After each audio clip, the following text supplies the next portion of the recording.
اهلا بيكم في قناة مع منى. قبل ما اتكلم يا ريت تشتركوا في القناة وتفعلوا الجرس وتعملوا لايك عشان القناة تكبر بيكم. هتكلم النهاردة عن كارثة كبيرة حصلت في مصر امبارح، اللي هي حادثة القاهرة اسكندرية الصحراوي السريع في اتجاه القاهرة. حصل ان كان في شبورة امبارح، كان الحادثة الصبح في شبورة كبيرة. في عربيتين اتصدموا مع بعض، بعد كده اتوبيس دخل عليهم مش شايفهم، وتوالت العربيات بعد كده كتير. في عربيات عملت فرملة جامدة، ففي عربيات اتقلبت منهم، وفي عربيات مش شايفة العربية أصلا اللي قدامها فبتخش فيها.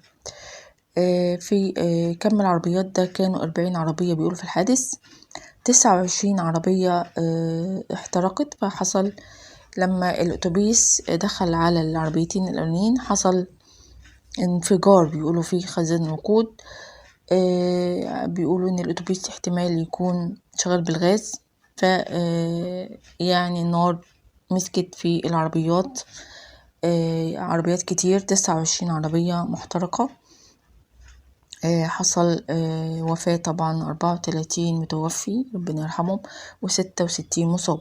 6 تم إسعافهم في مكان الحادث، و60 الباقيين راحوا مستشفى. في خرجوا في 11 مصاب لسه قاعدين في المستشفى لغاية دلوقتي.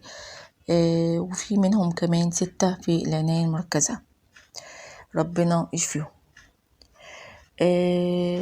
يا ريت يعني تهدوا السرعة لما تلاقوا في شبورة جامدة كده.